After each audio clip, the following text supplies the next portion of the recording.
Hi everyone, Fenris Models here, and today we'll be looking at Fine Mold's Savoia S.21 from Porco Rosso in 1/48 scale.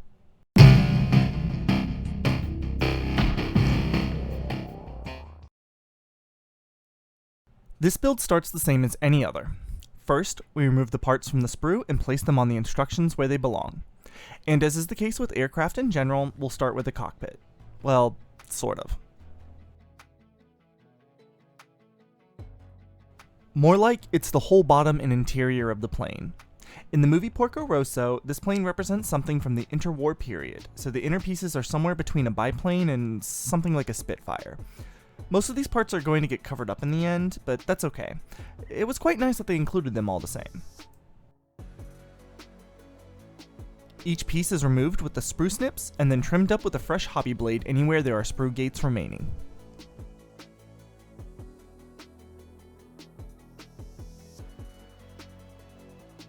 And once cleaned up, each piece was fastened in place with some Tamiya extra thin cement.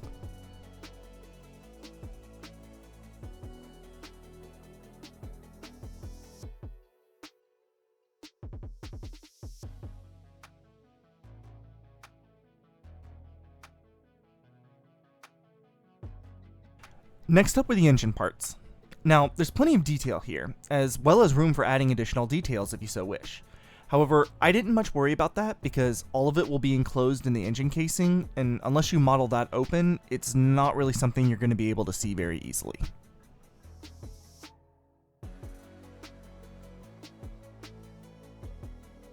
A couple of pieces make up the engine casing, and it's closed up pretty good in there.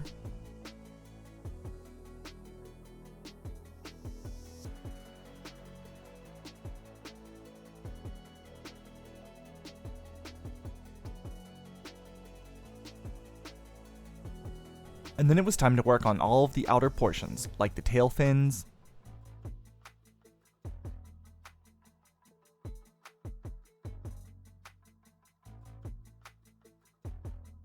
the wings,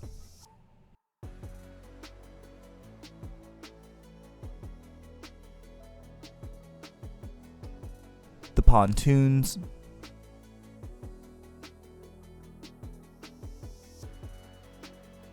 and then assembling all of those portions together. Then it was time to start in on some of the painting. I chose to keep the two sections separate to make it a little easier on myself, at least for the cockpit area if nothing else. The whole area that would be visible of the inner parts received a coat of Vallejo Model Air Wood 71.077.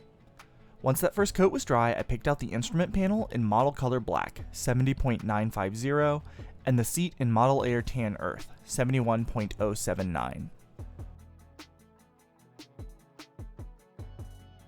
While that dried, I moved on to painting Marco. The figure was given a coat of Tan Earth, while the cap was picked out in Model Color Ochre Brown 70.856, and then the face in Model Color Flat Flesh 70.955.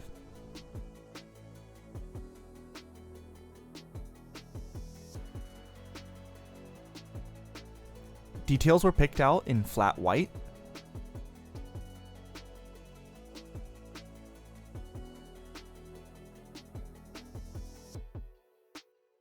flat black,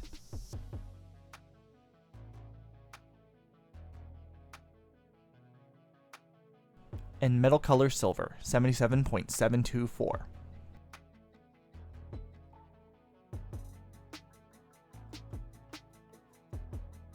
Once everything was blocked in with the correct colors, a watered-down wash of Vallejo Game Ink Sepia 72.091 was applied over the entire figure. In the places where the wash darkened it too much, such as on the gloves and the scarf, I went back in and touched it up a little.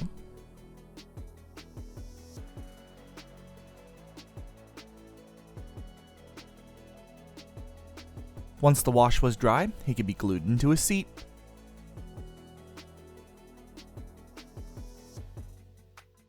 And then the bottom portion could be attached to the upper.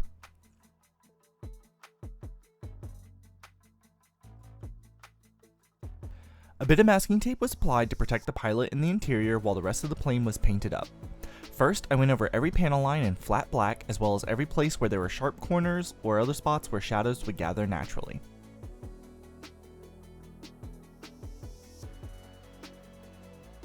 I try to remain relatively accurate with these lines, but I'm not attempting to be particularly tidy with them. Any variation to width or overspray will only serve to give more tonal variation and visual interest into the finished paint job.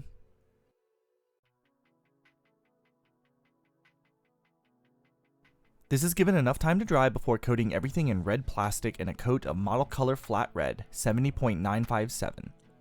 In all honesty, I almost ran out of the red I had on hand, and in order to stretch what I had, I didn't apply it as heavily as I might have otherwise. But you know, I think that actually worked in my favor.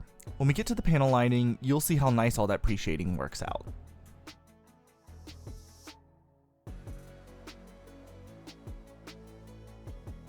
The bottom side was then given a quick coat of Model Air wood.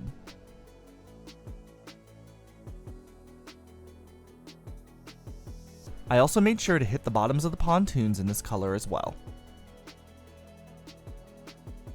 After the bottom dried, I can move on to the final detail painting. First, the nose cone on the propeller was picked out in Tan Earth 71.079. The prop itself got a coat of, you guessed it, 71.077 wood.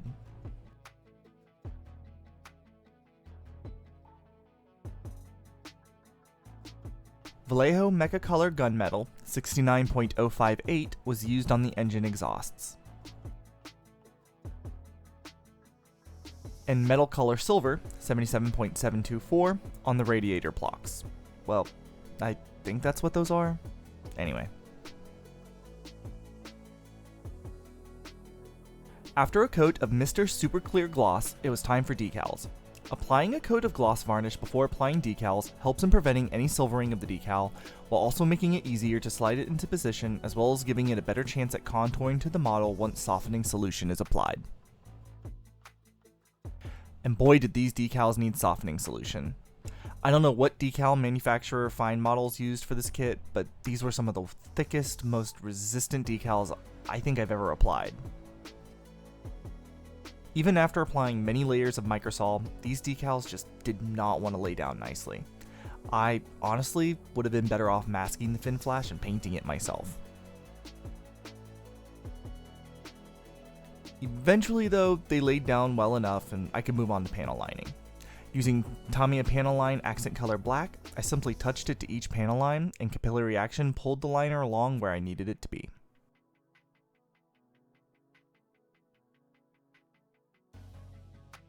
This was given a short bit to dry, then using a cotton bud damp but not wet with Artist's White Spirit, I cleaned up each of the pinpricks of wash where I had applied the product. By wiping in the direction of either airflow or gravity, depending on what made sense for each surface, I was able to achieve a faux weathering effect that I think turned out quite nice. But of course, let me know in the comments below what you think of how it did. One last coat of Mr. Super Clear Gloss Varnish, and I think we can call this one done. The Savoia S.21 from Porco Rosso in 1/48 scale from Fine Models. Besides those decals, I thoroughly enjoyed myself with this build. As I mentioned before, if I were to do this one again, I am definitely masking off and painting those fin flashes. In all honesty, I'm still not sure that I won't remove them and do it anyway to this one, but for now, I'm happy enough with it. I'm especially proud of how the figure turned out. Sometimes things just go right when you're working on a model, and for me, this was just one of those things. But what do you think? How did it turn out? The kit itself is very movie accurate, and I highly recommend it to any fans of Studio Ghibli. It was quite a quick build, and all things considered, at roughly $30 USD, it was well worth the cost. Thank you to my gift set tiered patron Calibear and to all of my starter set patrons. Your support means the world to me. And thank you for watching. If you're enjoying my content, consider supporting me on Patreon at patreon.com/fenrismodels.